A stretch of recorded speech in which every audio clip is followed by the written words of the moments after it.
Hello, please be welcome again to this is your channel ChemiWorldClasses, right?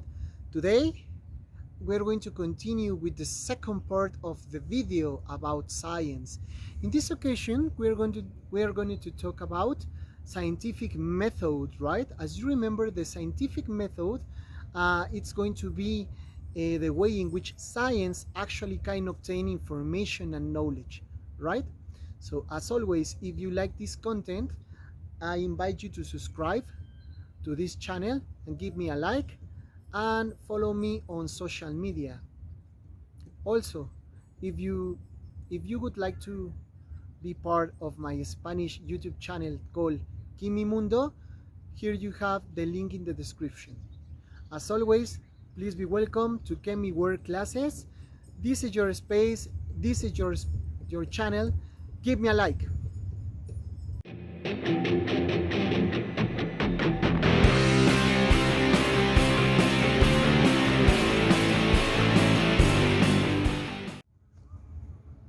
Excellent, let's start. As the case of the previous video, actually I based this definition of scientific method that I am going to give you on the book of Tamayo, right? That is the Proceso de la Investigación Científica that actually you have here on the description, right?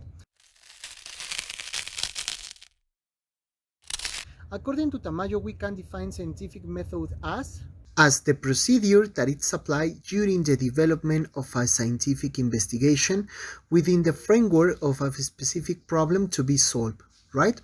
So having this in mind, actually we are going to continue by defining what are the different stages during the development of the scientific method, right?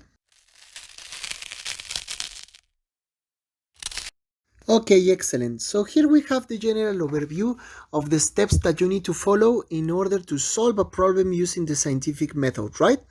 Of course, first of all, you need to have a problem in mind.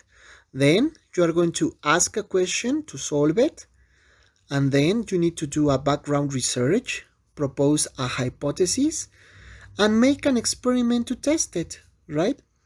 If the experiment actually works, you can analyze the data. If not, you need to correct either the setup or the procedure. But in the case that the experiment is working properly, as I said, you are going to have the data analysis.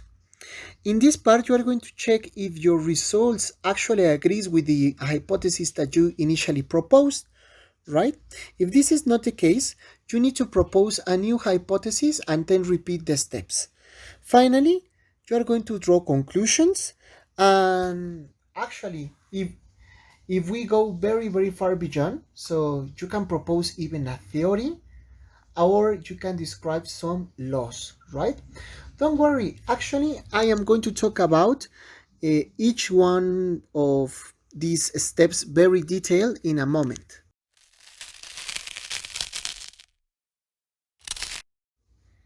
Excellent. Let's talk about the first step, right? To define the problem. Actually, I chose this problem because it was very interesting for me, and I had a plant very similar to the one that I'm going to show you in a moment. What was the problem?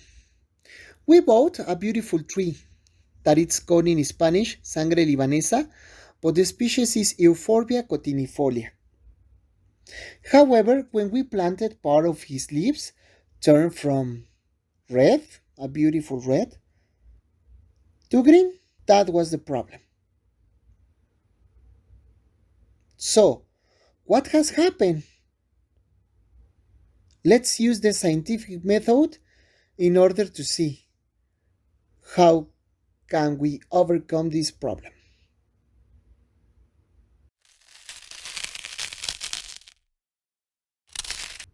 As I said, this is the general scheme for the scientific method. So we are going to start with the first step. Ask a question, right? In ask a question, you can propose a very similar question to this one. How can we return the leaves to red again? Actually, the second part was background research.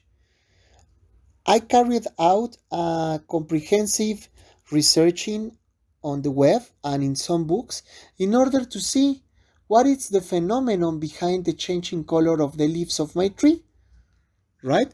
Remember that you need to consult different sources of information. The only criteria that you need to take into account is the reliability of the sources that you are consulting. For example, actually I found this botanic catalog in which there is a plenty of information about the tree, such as the name, the general measurements, such as its height, etc., etc. Something that is quite interesting is that I actually found information about the light requirements. According to this web page, the light requirements of this tree are very, very high, right? I found, for example, also information about the anthocyanins, right? Those are pigments that are present in plants that actually confers the reddish color that some trees possess.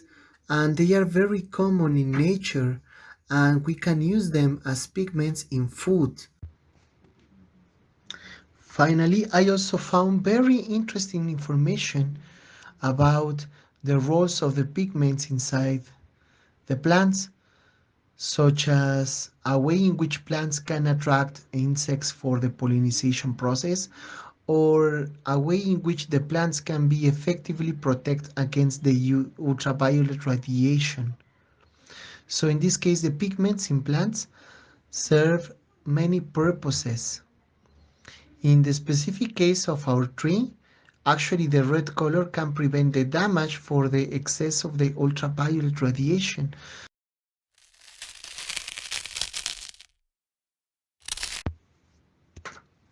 After doing all the research, it's time to propose a hypothesis.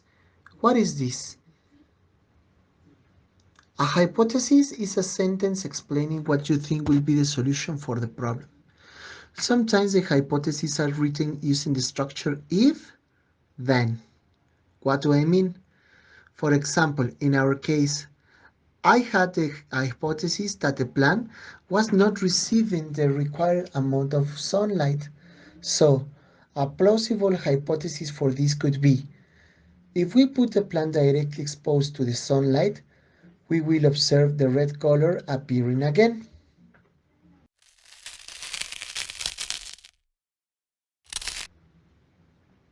The next step is make an experiment. Make an experiment to demonstrate your hypothesis. In this part, you need to define the variables to study. What do I mean? In science, we can identify three kinds of variables: independent variable, dependent variable, and control variables. What are they? The independent variable is what I change in the experiment. The dependent variable is going to be the variable of my interest. And the control variables are actually the variables that I keep constant during the experiment because they can also affect the dependent variable as also the independent variable. So that's the reason why, because I need that to maintain them controlled.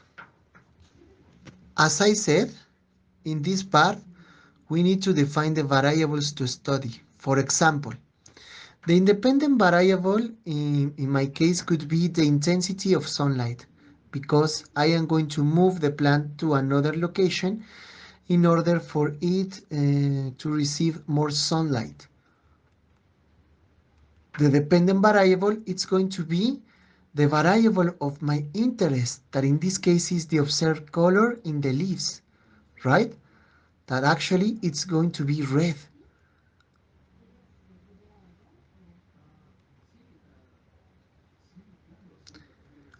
Finally, the control variables are the amount of water, the kind of soil that I have, and it could be the use of fertilizers. Actually, the three of them possess an effect on the plant's growth, right?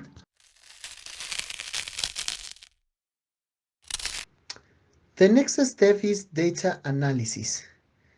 In this case, you need to check if the results align with the hypothesis. And of course, we have two possibilities. The first one, no, and the second, yes. In the case of negative results, you need to try a new hypothesis and repeat the process. In the case of affirmative results, you can draw conclusions. In our specific case, we saw that after exposing the plant to sunlight, actually the leaves turn to red again, right? So a very good conclusion would be that a high amount of sunlight is very important for the plant to be healthy. In this case, the leaves turning from green to red again.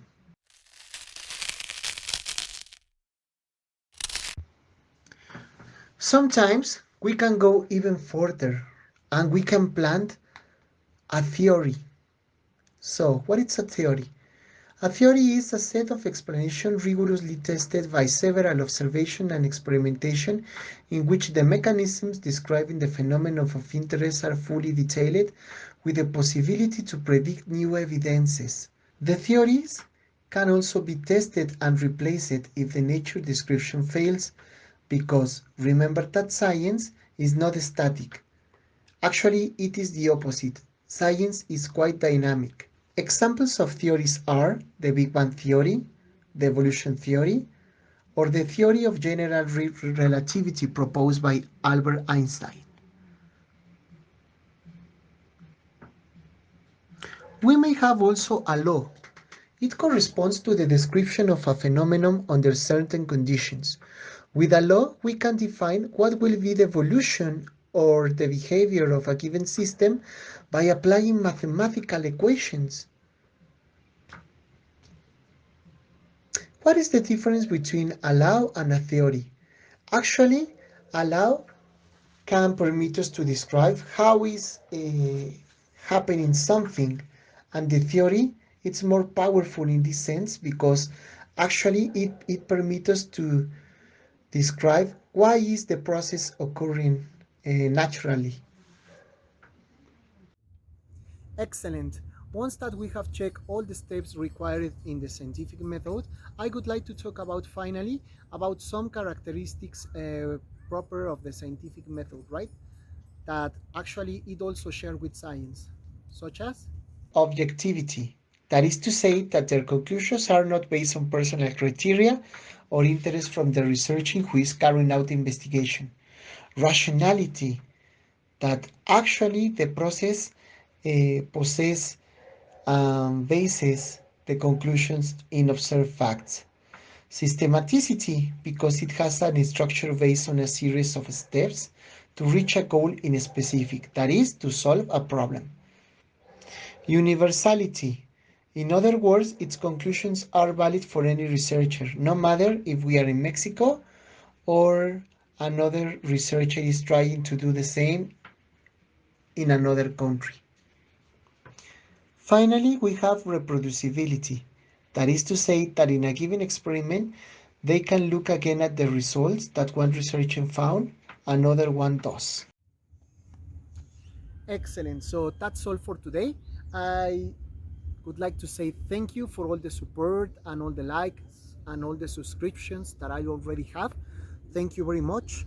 I would like to continue with this effort in order for bringing you new videos about all the chemistry contents, right? So this is very important for me, and thank you very much. So if you need help in order to prepare your exams with homeworks or with your school projects, please do not hesitate to contact me at ChemiWorldClasses@gmail.com, right? So I will be glad hearing from you again. Excellent. So that's all. Let's see you at the next time. Thank you for being here at ChemiWorldClasses.